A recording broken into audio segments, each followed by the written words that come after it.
I'm Frank Garza, and welcome to Here and Abroad, a podcast that follows the U.S. men's national team and their player pool across Europe, MLS, or wherever else they play their club football. On today's show, we're going to discuss the USMNT's Gold Cup draw that was revealed last week. We'll also highlight the most notable performances from the U.S. player pool over the weekend. And to help me do all of that, Kyle Bond from the Sporting News is back. Kyle looks ready to go, and let's start with the Gold Cup draw. So the U.S. was drawn into Group D with Trinidad and Tobago, Saudi Arabia, and Haiti. They'll play them in that order. What's your early thoughts on those matchups for the U.S.? I love it. I absolutely love it, and here's why. I think it's going to be tough to get good opponents in the group stage of the Gold Cup. That's just the way it is. And I think they got about as good of a variety as they can get, right? So you've got a team that you should clearly beat in Haiti, okay, which is great. A team that you should clearly beat but has given you some problems in the past, like Trinidad and Tobago. And you've got a Saudi Arabia team that's going to be difficult. And not only is it a difficult opponent, but it's a difficult opponent from abroad. So in terms of World Cup prep, I think this is about as good as Mauricio Pochettino could have hoped, right? It's not a cakewalk. It's not a gauntlet, which you're never really going to get a gauntlet in the Gold Cup group stage. But it's certainly not a cakewalk, especially when you look at, the teams that they've tripped up against recently. So I love it. I think it's great. And I think this group will benefit from it. That second game against Saudi Arabia is going to be a tough one. I mean, this is a Saudi Arabia team that beat Argentina in the World Cup. And, that famous Hervé Renard halftime team talk that if I ever need motivation, I'll go back and watch. I freaking love that thing, man. He is lighting them up, and it is motivating. But no, that this is about as good as they could have hoped, I think, from the field. Yeah, I agree. When I first saw it, I thought, whoa, no easy matches here. I mean, all three opponents they should beat. I mean, I'm saying that they're clearly going to be the favorites, but each of them I think present something challenging, for the U.S. I don't expect any like 5-0 type of games like you could see in some. They could do that against Haiti. They could do that against. Well, let's talk. I mean, let me give you let me share some information on each of these three teams that I think kind of helps keep it in context. Let's start with Haiti, who they'll play second. Last two matches. Oh, I'm sorry, they'll play third. You're right, they'll play third. Okay. Last two matches against Haiti were the 2021-2015 Gold Cup. They won both of them 1-0. I've seen Haiti. Haiti's done decent with their club teams in the CONCACAF Champions Cup. I remember that Team Violetta beat Austin FC a couple years ago, and then I think in the next round they gave a pretty decent showing against a Liga MX's team. I don't remember who it was. So I think they have good players. It's just there's so much happening. There's so many challenges happening for everybody in Haiti that it's tough for them maybe to be organized and bring that to the table. But I think they're going to play. They're going to play hard. It's going to be a tough game. And if you look at the previous results, that's what's been shown. You could see a world too where if the U.S. beat Trinidad and Tobago in their opener, and then let's say they play to a draw against a tough Saudi Arabia team, you could see a world where goal difference decides the group winner, and they need to beat Haiti by more than Saudi Arabia beats Trinidad and Tobago. I could see them needing to run up the score in that game and facing a low block, and that would be a really interesting test for that team. Hey, can you score goals against an inferior opponent, a bunkered opponent, when you need to for group stage purposes, right? Goal difference could be really important in a World Cup group stage where you've only got two opponents, right? You're only playing two, I think, right? Because aren't the groups three teams?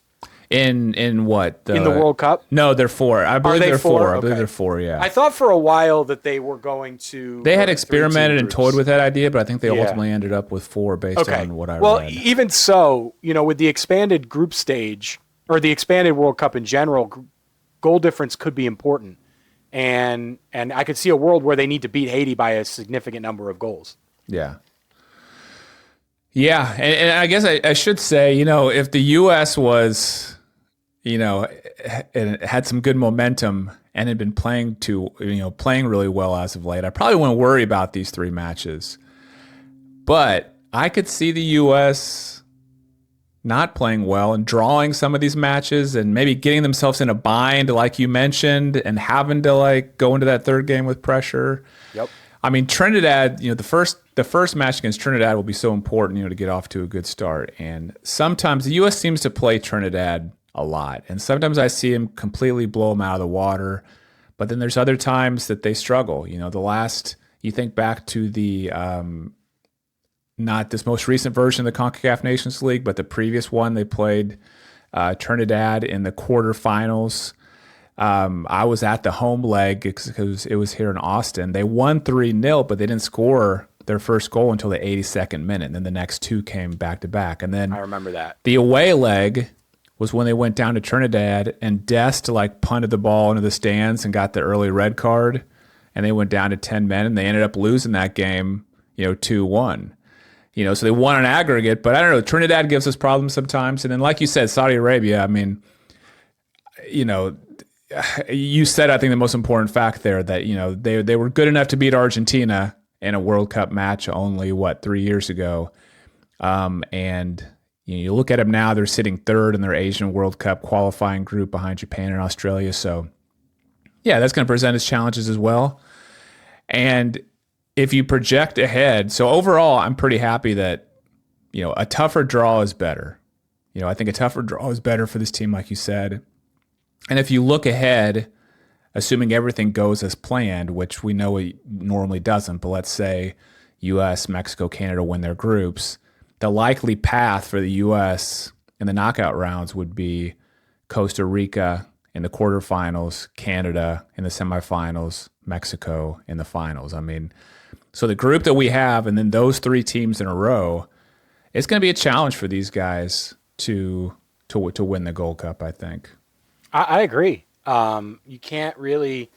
I don't think there's a clear favorite right now. I think Mexico's been in flux for a while. They've had some good results, some bad results. Canada's still building. I don't think you can call them clear favorites. And I think the U.S. still has to be considered amongst the three, even though the Nations League didn't go their way.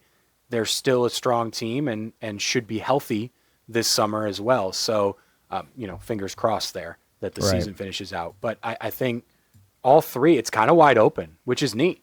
I think it is wide open. You're right. Let's, so speaking of this Gold Cup, the next place I wanted to go was thinking about any new players that you'd like to see brought into the June camp. It could be a new player who we haven't seen, or maybe a player we haven't seen, in a long time, Yeah. I know we're still probably month and a half away from a roster being announced, but any new players in your mind you'd like to see brought in? Absolutely. The top of my mind is Malik Tillman. I think getting Malik Tillman in maybe as a number 10, and which allows you to move Pulisic out wide, I think is healthy for this team. He's in incredible form. He's already come back and contributing to goals at PSV, and it doesn't seem like he's missed a beat, and I really, really want to see him hit the ground running. Serginho Dest is a guy that obviously we want to get going again, but I think I'm watching Malik Tillman with a high degree of expectation because I really think he can bring something creatively to this team that's been missing, especially against an opponent that's been bunkered. And, that they'll see a lot of that in the Gold Cup, and I would love to see him kind of get going in this Pochettino system. And I hope Maurizio gives him the chance because I think he could really be an important addition. Yeah, he's been a guy that hasn't ever been able to replicate his club form with the U.S. men's national team, but I'm always kind of feeling he's just one match away, from doing that. Coming in, having a really good match, maybe that gives him the confidence. And with these two friendlies, a Gold Cup that potentially has 6 matches in it, if it goes well, I mean, hopefully there's quite a few opportunities, in there for him. I'm thinking about center backs. I'm kind of like tired of the center back pool, to be honest with you. It's not just Tim Ream, but it's even the Chris Richards of the world who just don't seem to perform in a U.S. men's national team uniform. I want to bring more guys in, if for nothing else, for like some competition. I don't know if there's any savior out there. There's probably not, but I'm ready to see some fresh faces. So I'd love to see Noah Kai Banks in there from Augsburg, the young guy. I'd even like to see some more MLS guys. I mean, I saw Matt Miazga made his return from injury for Cincinnati this weekend, so I don't know if he'll be healthy enough. I know he's not a popular name with a lot of USMNT fans, but at least he has like some fight and some grit, in him. And I don't know, maybe it'd be just good to bring somebody like him into a camp, to compete with some of these guys. Yeah, I don't know. I not really a fan of just like, if it's not working with the guys that we have who are at established clubs playing for big teams, to just sort of like keep throwing stuff at the wall until it sticks, because I don't think it's the time for that. There's a year to go until the World Cup. We've got what we've got, and they've got to get going. And I think it's on Pochettino to get a guy like Chris Richards to figure it out, and get a guy like Carter Vickers to figure it out. Those are the two that I want, right? In an ideal world, you've got the 2 players at big clubs, and Austin Trusty sort of rotated in there as well. The 3 guys at big clubs who are going to make it happen. I don't want to see any more of Tim Ream. I do not. There is no future there. You've got a year to go, and I don't care if there's not other options. He's 36, 37. Like, give it a rest. He's already made mistakes. It's over. I don't want to see any more of Tim Ream. I want to see those 3 guys get playing time. I don't care if it's working or not. Make it work. Get them playing time. Get them to gel. The more we throw stuff, wrench in the works, you're wasting minutes that are valuable, that could be used to get these guys on the same page and gelling and playing together. And I think if you've got 3 guys at big clubs, figure it out. And so I'm going to disagree with you there, because I don't think now is the time to be experimenting with new players at center back. We've got limited minutes, and you've got to give them to the guys you expect to start. Yeah. I see this June window as kind of the last time to experiment. I'm okay with that. Once we get past this, I think we talked about this a few episodes ago. When we start getting into these friendlies, the September, October, November friendlies, those windows, then I'm like, okay, there is no more experimentation, but I'm okay with it for this June, but I see your point as well. Okay, let's talk about USMNT players over the past week that you've been watching. Is there anybody that caught your eye from either a positive or negative perspective within the U.S. player pool? I just continue to watch Anthony Robinson and continue to be impressed. I watched Fulham yesterday against Bournemouth, and the result didn't go their way, but they played very well, and they were pretty unlucky not to get a goal. And the only reason Bournemouth scored in the first minute was because he slipped. And that pitch, I saw guys slipping all over that pitch in Vitality Stadium. There was one chance that Alex Iwobi had late where the defender he sent him flying with like a little 2-touch kind of step over thing, and the defender went sailing into oblivion because the field was wet, I guess.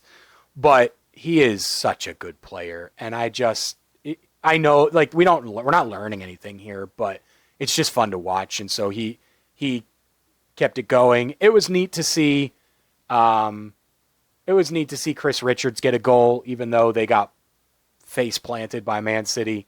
So from a defensive perspective, it wasn't great. I didn't watch the whole game, so I didn't really see if he was at fault for any of the goals, but it was neat to see him score. And maybe you can help me out here because I didn't watch PSV. It's tough to watch the Eredivisie, but I saw that Serginho Dest, I don't think, played in their last 2 games, and I'm curious That's as correct. to why. He caught my that caught my eye. That's one of the things that kind of caught my eye over the weekend, and I did actually some research on that as well. I mean, 2 games ago they said it was some kind of muscular discomfort. I couldn't find anything about last week. I assume it's the same thing. I'm hoping it's just a little bit of precautionary, a little bit of like muscular stuff, but that's worrisome, because he had seemed to be ramping up. I don't know how many minutes he got up to, but I think he was starting and getting up to 70, 75 minutes. Yep. So his first appearance was 23 minutes. Then his first start, he went an hour. Then he went 77. Okay. So that's super worrisome. And so we're going to have to keep our eye on that. I didn't watch the broadcast, so they didn't say anything about it. I couldn't find anything, just kind of researching online. But hopefully we'll hear something about that soon. That was interesting to me that you pick Anthony Robinson because I didn't watch the Fulham match, but from what I just observed on social media, it seemed like the perspective was that he didn't have a good match and that he was at fault for the goal. You still think he played a pretty good match? He was at fault for the goal in the same way that, stuff happens, right? He went to cut and his plant leg just flew out from under him. He basically did a split. Okay. If you take a screenshot of it, it looks a little painful. He did a full-on split trying to plant and stay with the man. And then I think it was Semenyo buried it in the bottom left corner. It was a great finish past Leno. But he slipped. It happens. And like I said, there was a chance later that Alex Iwobi had that the goalkeeper made an insane save. Kepa made a really nice save on probably the moment of the game for Bournemouth. And it was all because he sent the defender flying on this slippery surface with just a little step over. So it happens. I'm not going to put him at fault for the goal. That's just a thing that happens in the game. I thought he had a great game. He overlapped with who was on that left wing for Fulham. I'm trying to picture who it was because Traore had a great game. Adama Traore had a great game on the right wing, and Jedi was overlapping really well. I just love his ability to get forward and not lose his positioning at the back. Mm-hmm. It's something that you can't teach. It's just positional awareness, constant positional awareness, and fitness. And he's never out of position. And, the goal is what it is. It's a first-minute goal where a guy slips. I'm not going to crush him for it. But I thought he had a really good game, and they just couldn't put the ball in the back of the net. The one big chance they had in the second half was that Kepa saved on Iwobi. And then they just struggled to guys were sending crosses into nobody, and it was just there was not anybody on the end of the ball. But Jedi played great, I thought. Okay. Fulham had most of the possession throughout the game, so he didn't have to do a ton of defending. He pretty much kept the defender or the attacker on his side at bay. But for the most part, especially through the second half, they maintained most of the possession. He played well, I thought. Okay. You mentioned Chris Richards got a goal over the weekend. Malik Tillman also got a goal. Cameron Carter-Vickers got an incredible goal. I encourage everyone to go find that on YouTube, Twitter, whatever. It was an absolute screamer from distance. But my pick, there was a Serginho Dest pick because from a negative, I'm kind of worried. It caught my eye that he missed a second game in a row. But the guy that stood out to me the most from a positive perspective, and I know Kyle's going to smirk as soon as I say his name. He already knows where I'm going probably, and it's Brian White. Oh, okay. Brian White, 4 goals for Vancouver against Austin FC this weekend. Vancouver, I think arguably has established themselves as the top team in MLS right now. Certainly one of the top teams. The season's still early. And here's a guy that's scoring goals for them in MLS. He's scoring goals for them in the CONCACAF Champions Cup. And nobody, including myself, has given him much of a shot of like, okay, this could actually really happen, that he could actually make a World Cup team. But I don't know. Where I see Mauricio Pochettino going with these MLS players, where I see him going, just keep scoring goals. Crazier things have happened, and I'll give him some credit for taking the chance that he got to impress Pochettino and running with it and taking it this far. And at least he's a guy, I don't even know if I would have put him in my top 10 USMNT strikers a few months ago. And now he's firmly, in there. And I don't know. So a guy to keep an eye on, a guy I'm curious about. Thoughts on him? Yeah, I think it's fair. I think the goal scoring numbers in MLS matter. That's, and when you said that, it's funny. I actually went and looked up Patrick Agyemang. Like, hey, how are these guys doing? And he's got 1 goal in 7 games. If you told me Charlotte FC would be second in the East, I would be like, Agyemang's got a goal a game. Yep. Right? Like he must. They've just been incredible defensively, and that I've championed the not Tim Ream half of that defense. I actually saw Tim got a head injury this weekend. I hope he's all right. It sounds like they took him to the hospital and he's okay and has gone home, which is good. But hopefully he's okay to continue.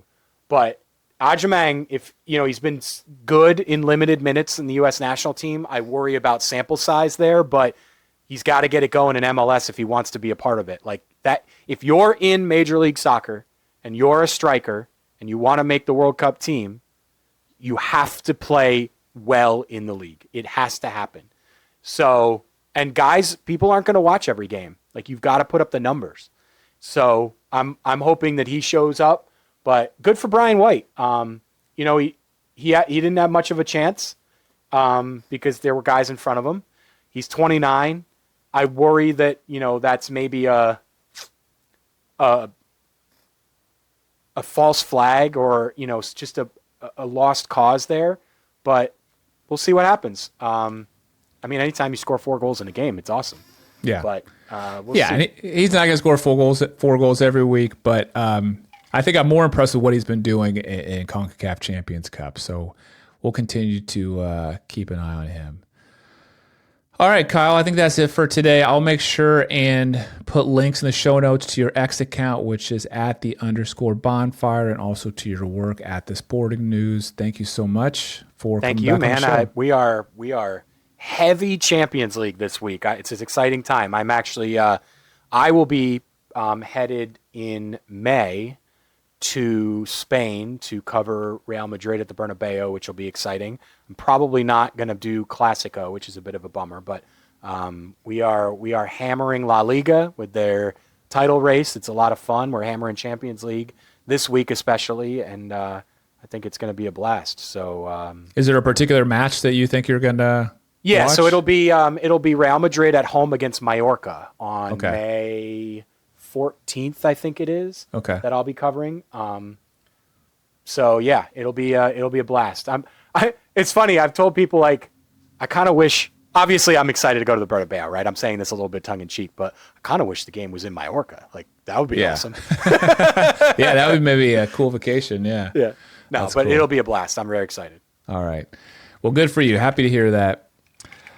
Thanks to everyone for listening to Here and Abroad. If you enjoyed the episode, please do me a huge favor and hit that subscribe button if you're watching on YouTube, or that follow button if you're listening on Apple Podcasts, Spotify, or somewhere else. Thank you so much.